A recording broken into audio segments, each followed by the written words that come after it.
Hi folks, Steven here from New York City. So you remember a month ago I talked about the remodeling of the Nintendo store here in New York. Well, the reopening was this weekend and I decided to stop by New York to see it. So, the official reopening was yesterday, Friday, and I wanted to be there for that. Store opened at noon. And, reading some other stuff about the Nintendo World Store history, I was fairly confident there would be a very long line and I should get there a little bit early. So I got there around 9:30 a.m. And at that point, there was already a pretty substantial line. It went from the store entrance on 48th Street over to 6th Avenue, and then up 6th Avenue, and then over to the east on 49th Street. So, very long line when I got there, and definitely got longer. There were about 500 people in front of me or so, and I'm willing to bet that there were at least that many, in the end, that many behind me. So, very long line, and by the time we got there, it was about 4:15 when I finally got to the store there. But in any case, inside the store has two levels. And the first floor is mostly sort of store merchandise, stuff for the store itself, as well as a bunch of Mario stuff, and a few other things, some amiibo, and like I said, some games. The second floor is definitely more diverse. You head up the stairs, and first of all, they do have a decent-sized Pokemon section that has the Pokemon 20 posters up on top. And there's also a bunch of demo units, so Wii U and 3DS, that you can, try games out on. And they actually had a really big monitor there that they were showing a demo of Twilight Princess HD on. So after that, there's a little bit of a museum aspect to this as well. They sort of have this gallery of systems. They have all the consoles, and they've sort of lumped the Virtual Boy in there, so Nintendo hasn't completely forgotten about that.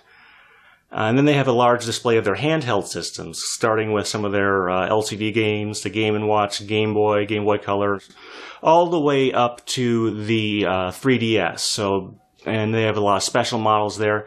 One interesting thing they have is they have this original Game Boy that was pretty badly damaged back in 1991 in the original Gulf War. It is charred on the outside, all black. But amazingly, they have it plugged into AC power to show that it still works. They have Tetris in there just to show that the system withstood all of that and still is at least somewhat functional. It's pretty amazing. But after the gallery of systems there, then you take a look at the rest of the floor. They have a display for Super Mario Maker, I guess, where they have some classic Mario levels diagrammed out. They got the actual notes from it and put that on there, which is really some neat stuff to see how they sort of planned all the levels out. And then the rest of the second floor, they have a bunch of games, more than on the first floor, and then they have a lot of Toys to Life, so Amiibo, Disney Infinity, Lego Dimensions, all that stuff is on there as well. So as far as my overall opinion of the store, it's kind of what I expected from going to the Pokemon Center a couple of years ago in Japan. It's basically like that, but with a broader, all Nintendo focus. The thing I really liked at the Nintendo store that really wasn't at the Pokemon Center is they had the historical materials, which was really neat to see. Now, hopefully with the Pokemon 20th anniversary this year, hopefully the Pokemon Centers in Japan are going to put some things out for people to take a look at besides just, the merchandise. I suppose if anything was missing, I would have loved to have there to have been some musical stuff I could have bought. I know they give a lot of that stuff out through the former Club Nintendo, and maybe this new program they're just starting up. We'll have to see. But I would have loved to have that in the store to plunk down some money on that. Speaking of which, you're probably wondering, hey, Steve, did you buy anything? Well, I did. So I bought a couple things here. First off, I have nice little t-shirt. It's got the emblem of the store on there. A little Mario in there. And on the back it actually has the reopening date on it.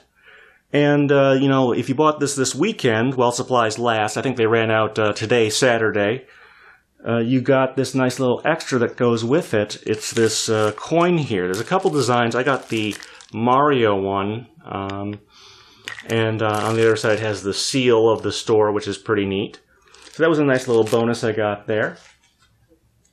And the second article of clothing I got was this hoodie. One thing I've always lamented is I don't have very many licensed apparel objects that I can use during the colder months.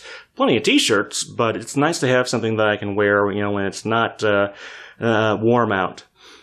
And I picked up one more thing while I was there. It is a nice little Mega Slowbro plush. Mega Slowbro, I don't play competitively, but I think it's probably, in terms of design, one of my favorite Mega Evolutions, so I definitely wanted to pick something up.